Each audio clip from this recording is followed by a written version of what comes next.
ನಮಸ್ಕಾರ ಸ್ನೇಹಿತರೆ, Kannada jobs corner YouTube ಚಾನೆಲ್ಗೆ ಎಲ್ಲರಿಗೂ ಸ್ವಾಗತ. ಜನವರಿ 23ರಿಂದ 27ರವರೆಗೆ ನಡೆದಂತಹ ಎಲ್ಲಾ ಪ್ರಚಲಿತ ಘಟನೆಗಳನ್ನು ಈ ಒಂದು ವಿಡಿಯೋದಲ್ಲಿ ಮುಂದೆ ನೋಡ್ತಾ ಹೋಗೋಣ. ನಮ್ಮ ಚಾನೆಲ್ ಅನ್ನ ಯಾರಾದ್ರೂ ಹೊಸದಾಗಿ ನೋಡ್ತಾ ಇದ್ರೆ ಸಬ್ಸ್ಕ್ರೈಬ್ ಮಾಡಿ ಹಾಗೂ ಪಕ್ಕದಲ್ಲೇ ಇರುವಂತಹ ಬೆಲ್ ಬಟನ್ ಅನ್ನ ಕ್ಲಿಕ್ ಮಾಡಿ. ಮೊದಲನೇ ಪ್ರಶ್ನೆ, ಇತ್ತೀಚೆಗೆ ಯಾವ ಜಿಲ್ಲೆಯಲ್ಲಿ ಸಮಗ್ರ ಕೃಷಿ ವಿಶ್ವವಿದ್ಯಾಲಯವನ್ನು ಸ್ಥಾಪನೆ ಮಾಡಲು ಘೋಷಿಸಲಾಗಿದೆ? ಆನ್ಸರ್ ಅನ್ನ ನೋಡ್ತಾ ಹೋಗೋದಾದ್ರೆ, ಕೃಷಿ ಆಧಾರಿತ ಮಂಡ್ಯ ಜಿಲ್ಲೆಯಲ್ಲಿ ಸಮಗ್ರ ಕೃಷಿ ವಿಶ್ವವಿದ್ಯಾಲಯ ಸ್ಥಾಪನೆ ಮಾಡಲಾಗುವುದು ಎಂದು ಮುಖ್ಯಮಂತ್ರಿ ಸಿದ್ದರಾಮಯ್ಯನವರು ಘೋಷಿಸಿರುವಂತದ್ದು. ಇನ್ನು ಈ ಒಂದು ವಿಶ್ವವಿದ್ಯಾಲಯದಲ್ಲಿ ಕೃಷಿ, ತೋಟಗಾರಿಕೆ ಮತ್ತು ಪಶುಸಂಗೋಪನೆ ಕೋರ್ಸ್ಗಳನ್ನು ನೀಡಲಿದ್ದು, ಮಂಡ್ಯ, ಹಾಸನ, ಮೈಸೂರು ಮತ್ತು ಚಾಮರಾಜನಗರ ಪ್ರದೇಶಗಳ ರೈತರಿಗೆ ಸಾವಯವ ಮತ್ತು ಧಾನ್ಯ ಕೃಷಿಗಾಗಿ ಮಾರ್ಗದರ್ಶನ ಮತ್ತು ಪ್ರೋತ್ಸಾಹವನ್ನ ನೀಡಲಿರುವಂತದ್ದು. ಎರಡನೇ ಕ್ವಶನ್ ಅನ್ನ ನೋಡ್ತಾ ಹೋಗೋಣ. 76ನೇ ಗಣರಾಜ್ಯೋತ್ಸವದಲ್ಲಿ ರಾಷ್ಟ್ರಪತಿ ಪದಕವನ್ನು ಯಾವ್ಯಾವ ಪೊಲೀಸ್ ಅಧಿಕಾರಿಗಳಿಗೆ ಪ್ರದಾನ ಮಾಡಲಾಗಿದೆ?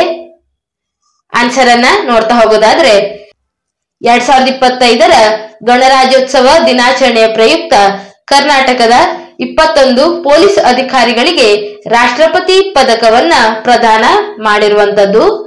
ಇನ್ನು ಯಾರ್ಯಾರಿಗೆ ಈ ಒಂದು ಪದಕವನ್ನ ಪ್ರದಾನ ಮಾಡಲಾಗಿದೆ ಅಂತ ನೋಡೋದಾದ್ರೆ, ವಿಶಿಷ್ಟ ಸೇವೆಗಾಗಿ ಕೆಎಸ್ಆರ್ಪಿ ಡಿಐಜಿಪಿ ಬಸವರಾಜ್ ಶರಣಪ್ಪ ಜಿಳ್ಳೆ ಮತ್ತು ಕೆಎಸ್ಆರ್ಪಿ ತುಮಕೂರಿನ ಕಮಾಂಡೆಂಟ್ ಹಂಜಾ ಹುಸೇನ್ ಅವರಿಗೆ ರಾಷ್ಟ್ರಪತಿ ಪದಕವನ್ನ ಪ್ರದಾನ ಮಾಡಲಾಗಿದೆ. ಇನ್ನು ಬೆಂಗಳೂರಿನ ಡಿಸಿಆರ್ಐ ಡಿಐಜಿಪಿ ರೇಣುಕಾ ಕೆ ಸುಕುಮಾರ್ ಮತ್ತು ಪೊಲೀಸ್ ಪ್ರಧಾನ ಕಚೇರಿಯ ಎಐಜಿಪಿ ಸಂಜೀವ್ ಎಂ ಪಾಟೀಲ್ ಅವರ ಒಂದು ಗಮನಾರ್ಹ ಸೇವೆಯನ್ನು ಗುರುತಿಸಿ ರಾಷ್ಟ್ರಪತಿ ಪದಕವನ್ನ ಪ್ರದಾನ ಮಾಡಲಾಗಿರುವಂತದ್ದು. ಜೊತೆಗೆ ಇನ್ನು ಹಲವರಿಗೆ ಈ ಒಂದು ಪ್ರಶಸ್ತಿಯನ್ನ ಪ್ರದಾನ ಮಾಡಲಾಗಿದೆ. ಒಟ್ಟು ಕರ್ನಾಟಕದ 21 ಪೊಲೀಸ್ ಅಧಿಕಾರಿಗಳಿಗೆ ಈ ಒಂದು ಪ್ರಶಸ್ತಿಯನ್ನ ಪ್ರದಾನ ಮಾಡಿರುವಂತದ್ದು. ಇನ್ನು ಮೂರನೇ ಕ್ವಶನ್ ಅನ್ನ ನೋಡ್ತಾ ಹೋಗೋದಾದ್ರೆ, ಇತ್ತೀಚೆಗೆ ನವದೆಹಲಿಯಲ್ಲಿ ನಡೆದಂತಹ 76ನೇ ಗಣರಾಜ್ಯೋತ್ಸವದಲ್ಲಿ ಕರ್ನಾಟಕದಿಂದ ಭಾಗವಹಿಸಿದಂತ ಸ್ತಬ್ಧ ಚಿತ್ರ ಯಾವುದು? ಆನ್ಸರ್ ಅನ್ನ ನೋಡ್ತಾ ಹೋಗೋದಾದ್ರೆ, ಗಣರಾಜ್ಯೋತ್ಸವದ ಪೆರೇಡ್ ನಲ್ಲಿ ಐತಿಹಾಸಿಕ ನಗರವಾದಂತಹ ಲಕ್ಕುಂಡಿಯ ವೈಶಿಷ್ಟ್ಯಪೂರ್ಣ ಮತ್ತು ಕಲಾತ್ಮಕ ದೇವಾಲಯಗಳ ಸ್ತಬ್ಧ ಚಿತ್ರವನ್ನ ಪ್ರದರ್ಶಿಸಲಾಯಿತು.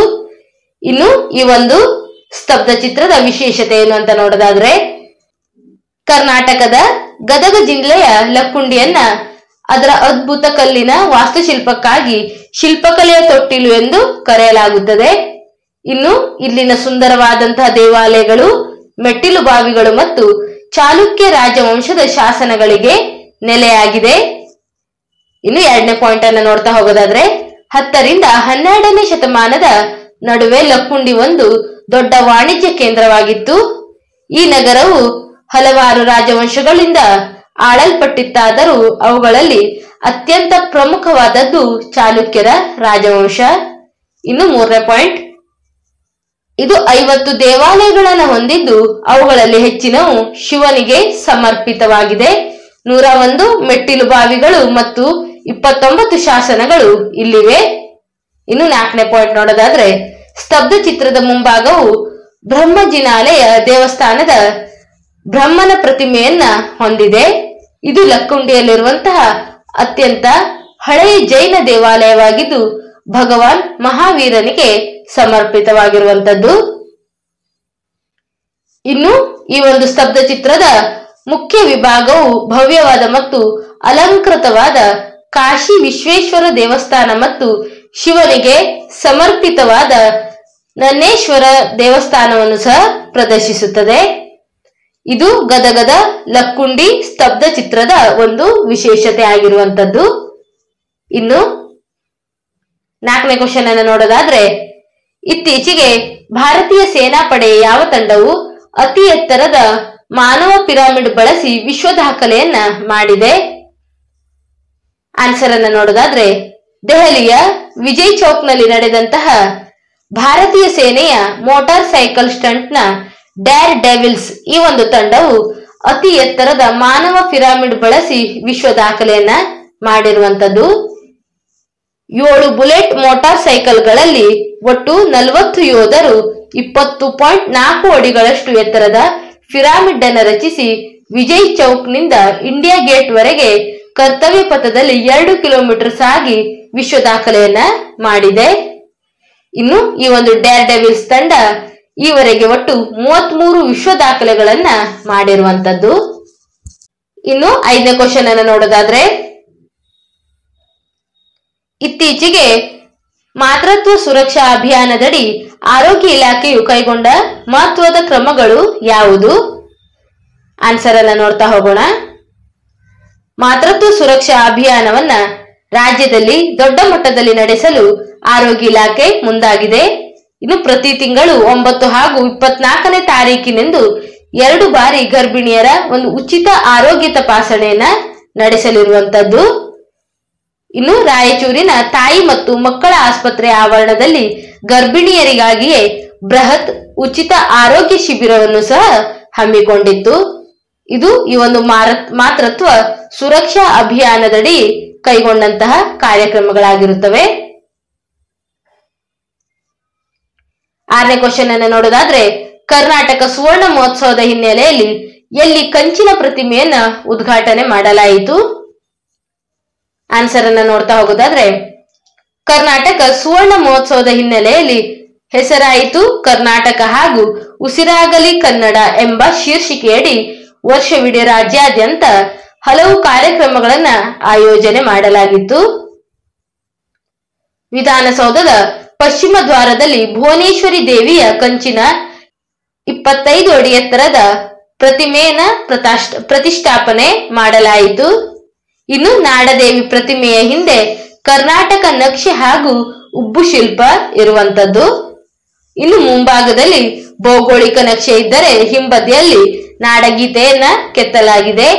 ರಾಜ್ಯದ ಪ್ರಸಿದ್ಧ ಶಿಲ್ಪಕಲಾ ಶೈಲಿಗಳಾದ ಹೊಯ್ಸಳ, ಚಾಲುಕ್ಯ, ಕದಂಬ ಹಾಗೂ ಆಧುನಿಕ ನೈಜ ಶಿಲ್ಪಗಳ ಶೈಲಿಗಳನ್ನು ಅಳವಡಿಸಿ ಪ್ರತಿಮೆಯನ್ನ ನಿರ್ಮಿಸಲಾಗಿದೆ. ಇದರಲ್ಲಿ ರಾಜ ಲಾಂಛನಗಳಾದಂತಹ ಹೊಯ್ಸಳ ಲಾಂಛನ, ವೈಜಯಂತಿ ಮಾಲೆ, ಕಂಠಿಹಾರ, ಗಂಡಬೇರುಂಡ ಸಹ ಇರುವಂತದ್ದು. ಇನ್ನು 7ನೇ ಕ್ವಶನ್ ಅನ್ನ ನೋಡೋದಾದ್ರೆ, ಇತ್ತೀಚೆಗೆ ಯಾವ ದೇಶವು ಕೃತಕ ಸೂರ್ಯನನ್ನ ಸೃಷ್ಟಿಸಿದೆ? ಆನ್ಸರ್ ಅನ್ನ ನೋಡ್ತಾ ಹೋಗೋಣ. ಕೃತಕ ಸೂರ್ಯ ಎಂದು ಸಾಮಾನ್ಯವಾಗಿ ಕರೆಯುವ ಪರಮಾಣು ಸಮ್ಮಿಳನ ರಿಯಾಕ್ಟರ್ ಆಗಿರುವಂತಹ ಎಕ್ಸ್ಪೆರಿಮೆಂಟಲ್ ಅಡ್ವಾನ್ಸ್ಡ್ ಸೂಪರ್ ಕಂಡಕ್ಟಿಂಗ್ ಟೊಕಾಮಾಕ್ ಅನ್ನು ಬಳಸಿಕೊಂಡು ಚೀನಾ ಈಗ ಕೃತಕ ಸೂರ್ಯನನ್ನ ಒಂದು ಸೃಷ್ಟಿಸಿರುವಂತದ್ದು. ಇದರ ಬಗ್ಗೆ ಒಂದಿಷ್ಟು ಮಾಹಿತಿಯನ್ನು ನೋಡೋಣ. ಚೀನಾದ ವಿಜ್ಞಾನಿಗಳು ಸುಮಾರು 18 ನಿಮಿಷಗಳ ಕಾಲ 100 ಮಿಲಿಯನ್ ಡಿಗ್ರಿ ಸೆಲ್ಸಿಯಸ್ಗಿಂತ ಹೆಚ್ಚಿನ ಪ್ಲಾಸ್ಮಾ ತಾಪಮಾನವನ್ನು ಕಾಯ್ದುಕೊಳ್ಳುವ ಮೂಲಕ ವಿಶ್ವ ದಾಖಲೆಯನ್ನ ಸಾಧಿಸಿದೆ. ಈ ಮೂಲಕ ಚೀನಾ ದೇಶವು ಕೃತಕ ಸೂರ್ಯನನ್ನ ಸೃಷ್ಟಿಸಿರುವಂತದ್ದು. ಇನ್ನು 8ನೇ ಕ್ವಶನ್ ಅನ್ನ ನೋಡೋದಾದ್ರೆ, ಇತ್ತೀಚೆಗೆ ಯಾವ ಕಂಪನಿ ಭಾರತದಲ್ಲಿ ಉಪಗ್ರಹ ಆಧಾರಿತ ಇಂಟರ್ನೆಟ್ ಸೌಲಭ್ಯವನ್ನ ಜಾರಿಗೆ ತರಲು ಮುಂದಾಗಿದೆ? ಆನ್ಸರ್ ಅನ್ನ ನೋಡ್ತಾ ಹೋಗೋದಾದ್ರೆ, ಭಾರತದಲ್ಲಿ ಏರ್ಟೆಲ್ ತನ್ನ ಉಪಗ್ರಹ ಇಂಟರ್ನೆಟ್ ಸೇವೆಯನ್ನು ಪರಿಚಯಿಸಲು ಸಜ್ಜಾಗಿರುವಂತದ್ದು. ಇನ್ನು ಏರ್ಟೆಲ್ನ ಮಾತ್ರ ಸಂಸ್ಥೆ ಭಾರತಿ ಎಂಟರ್ಪ್ರೈಸಸ್ ನ ಉಪಾಧ್ಯಕ್ಷರಾಗಿರುವಂತಹ ರಂಜನ್ ಮಿತ್ತಲ್ ಈ ಕುರಿತು ಮಾಹಿತಿಯನ್ನ ನೀಡಿದ್ದು, ಗುಜರಾತ್ ಹಾಗೂ ತಮಿಳುನಾಡಿನಲ್ಲಿರುವಂತಹ ಕೇಂದ್ರಗಳಲ್ಲಿ ಇದಕ್ಕೆ ಸಂಬಂಧಿಸಿದ ಎಲ್ಲಾ ಕೆಲಸಗಳು ಮುಗಿದಿದ್ದು ಕೇಂದ್ರ ಸರ್ಕಾರದಿಂದ ಅನುಮತಿ ಸಿಗುವುದಷ್ಟೇ ಬಾಕಿ ಇದೆ ಎಂದು ಹೇಳಿದ್ದಾರೆ. ಇನ್ನು ಈಗಾಗಲೇ 635 ಉಪಗ್ರಹಗಳನ್ನು ಉಡಾವಣೆ ಮಾಡಿರುವಂತಹ ಭಾರತೀಯ ಏರ್ಟೆಲ್ ಗ್ರಾಮೀಣ ಪ್ರದೇಶಗಳಿಗೂ ಸಹ ಕೈಗೆಟುಕುವ ದರದಲ್ಲಿ ಇಂಟರ್ನೆಟ್ ಸೇವೆಯನ್ನು ಒದಗಿಸುವಂತಹ ಗುರಿ ಹೊಂದಿದೆ ಎಂದು ಮಿತ್ತಲ್ ಅವರು ತಿಳಿಸಿದ್ದಾರೆ. ಈ ಮೂಲಕ ಏರ್ಟೆಲ್ ಕಂಪನಿ ಭಾರತದಲ್ಲಿ ಉಪಗ್ರಹ ಆಧಾರಿತ ಇಂಟರ್ನೆಟ್ ಸೌಲಭ್ಯವನ್ನ ಜಾರಿಗೆ ತರಲು ಮುಂದಾಗಿದೆ. ಇನ್ನು 9ನೇ ಕ್ವಶನ್ ಅನ್ನು ನೋಡೋದಾದ್ರೆ, ಪಿಎಂ ಜನ್ ಮನ್ ಯೋಜನೆಯಡಿಯಲ್ಲಿ ಕರ್ನಾಟಕದಿಂದ ಯಾವ ಜಿಲ್ಲೆಯನ್ನ ಆಯ್ಕೆ ಮಾಡಿಕೊಳ್ಳಲಾಗಿದೆ? ಆನ್ಸರ್ ಅನ್ನ ನೋಡೋದಾದ್ರೆ, ಬುಡಕಟ್ಟು ಸಮುದಾಯದ ಜನರನ್ನ ಸಾಮಾಜಿಕವಾಗಿ ಹಾಗೂ ಆರ್ಥಿಕವಾಗಿ ಸಬಲೀಕರಣಗೊಳಿಸುವ ಮೂಲಕ ಮುಖ್ಯವಾಹಿನಿಗೆ ತರುವ ಉದ್ದೇಶದಿಂದ ಪ್ರಧಾನ ಮಂತ್ರಿ ಜನಜಾತಿ ಆದಿವಾಸಿ ನ್ಯಾಯ ಮಹಾ ಅಭಿಯಾನ ಯೋಜನೆಯಡಿಯಲ್ಲಿ ಮಂಡ್ಯ ಜಿಲ್ಲೆಯ ಕೆಆರ್ ಪೇಟೆ ತಾಲೂಕಿನ ಪೂವನಹಳ್ಳಿಯನ್ನ ಆಯ್ಕೆ ಮಾಡಿಕೊಳ್ಳಲಾಗಿದೆ. ಇನ್ನು ಈ ಒಂದು ಯೋಜನೆಯಡಿ 79,000 ಕೋಟಿ ಯೋಜನೆಯ ಮೂಲಕ ದೇಶದಾದ್ಯಂತ 63,000 ಗ್ರಾಮಗಳನ್ನ ಅಭಿವೃದ್ಧಿಪಡಿಸಲು ಕೇಂದ್ರವು ಪ್ರಯತ್ನಿಸುತ್ತಿದೆ. ಇನ್ನು ಈ ಒಂದು PM ಜನ್ಮನ್ ಈ ಒಂದು ಯೋಜನೆ ಬಗ್ಗೆ ಒಂದಿಷ್ಟು ಮಾಹಿತಿಯನ್ನು ನೋಡೋಣ. ಸುಸ್ಥಿರ ಜೀವನೋಪಾಯದ ಒಂದು ಅವಕಾಶವನ್ನ ಒದಗಿಸಲು ವಸತಿ, ಶುದ್ಧ ಕುಡಿಯುವ ನೀರು, ನೈರ್ಮಲ್ಯ, ಆರೋಗ್ಯ, ಪೋಷಣೆ, ರಸ್ತೆಗಳು ಮತ್ತು ದೂರ ಸಂಪರ್ಕವನ್ನ ಒದಗಿಸುವ ಉದ್ದೇಶದಿಂದ ಈ ಯೋಜನೆಯನ್ನ ಜಾರಿಗೊಳಿಸಲಾಗುತ್ತಿದೆ ಮತ್ತು ಬುಡಕಟ್ಟು ಗುಡಿ ಕೈಗಾರಿಕೆಗಳನ್ನು ಪ್ರೋತ್ಸಾಹಿಸಲು ತರಬೇತಿಯನ್ನು ಸಹ ನೀಡಲಾಗ್ತಾ ಇದೆ. ಇನ್ನು ಈ ಒಂದು ಯೋಜನೆಯಡಿಯಲ್ಲಿ ಮಂಡ್ಯ ಜಿಲ್ಲೆಯ ಪೂವನಹಳ್ಳಿಯನ್ನ ಆಯ್ಕೆ ಮಾಡಿಕೊಂಡಿರುವಂತದ್ದು. ಇನ್ನು 10ನೇ ಕ್ವಶನ್ ಅನ್ನ ನೋಡ್ತಾ ಹೋಗೋದಾದ್ರೆ, ಅತಿ ದೊಡ್ಡ ಕ್ರಿಕೆಟ್ ಬಾಲ್ ವಾಕ್ಯವನ್ನ ರಚಿಸಿ ಗಿನ್ನೆಸ್ ವಿಶ್ವ ದಾಖಲೆ ಮಾಡಿರುವಂತಹ ಕ್ರೀಡಾಂಗಣ ಯಾವುದು? ಆನ್ಸರ್ ಅನ್ನ ನೋಡೋದಾದ್ರೆ, ವಾಂಖೇಡಿಯ ಕ್ರೀಡಾಂಗಣ 50ನೇ ವಾರ್ಷಿಕೋತ್ಸವದ ಆಚರಣೆಯ ವಿಭಾಗವಾಗಿ ಮುಂಬೈ ಕ್ರಿಕೆಟ್ ಅಸೋಸಿಯೇಷನ್ ಗುರುವಾರ ಸ್ಟೇಡಿಯಂನಲ್ಲಿ ಅತಿ ದೊಡ್ಡ ಕ್ರಿಕೆಟ್ ಬಾಲ್ ವಾಕ್ಯವನ್ನ ರಚಿಸಿ ಗಿನ್ನೆಸ್ ವಿಶ್ವ ದಾಖಲೆಯನ್ನ ಮಾಡಿರುವಂತದ್ದು.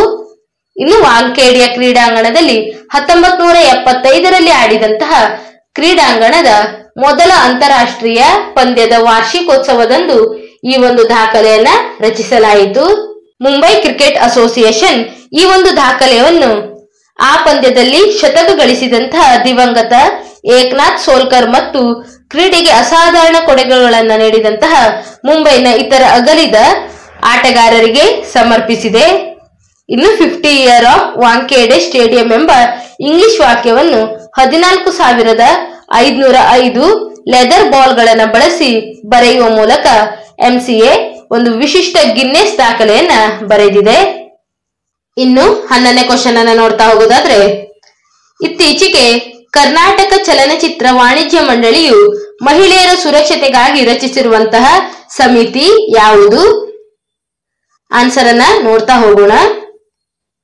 ಮಹಿಳಾ ಆಯೋಗದ ಒತ್ತಾಯದ ಮೇರೆಗೆ ಕರ್ನಾಟಕ ಚಲನಚಿತ್ರ ವಾಣಿಜ್ಯ ಮಂಡಳಿಯು ಪೋಸ್ಟ್ ಕಮಿಟಿಯನ್ನ ರಚನೆ ಮಾಡಿದೆ.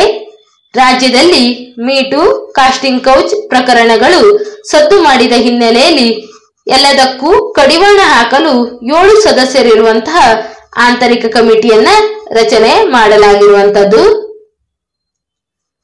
ಇನ್ನು 12ನೇ ಕ್ವಶನ್ ಅನ್ನ ನೋಡೋದಾದ್ರೆ, ಇತ್ತೀಚೆಗೆ ಕೇಂದ್ರ ಸರ್ಕಾರವು ವಂಚನೆ ಕರೆಗಳ ತಡೆಗೆ ಬಿಡುಗಡೆ ಮಾಡಿರುವಂತಹ ಮೊಬೈಲ್ ಅಪ್ಲಿಕೇಶನ್ ಯಾವುದು? ಆನ್ಸರ್ ಅನ್ನ ನೋಡೋದಾದ್ರೆ, ಟೆಲಿಕಾಂ ಇಲಾಖೆಯು ಸಂಚಾರ ಸಾಥಿ ಮೊಬೈಲ್ ಅಪ್ಲಿಕೇಶನ್ ಅನ್ನ ಬಿಡುಗಡೆ ಮಾಡಿದೆ.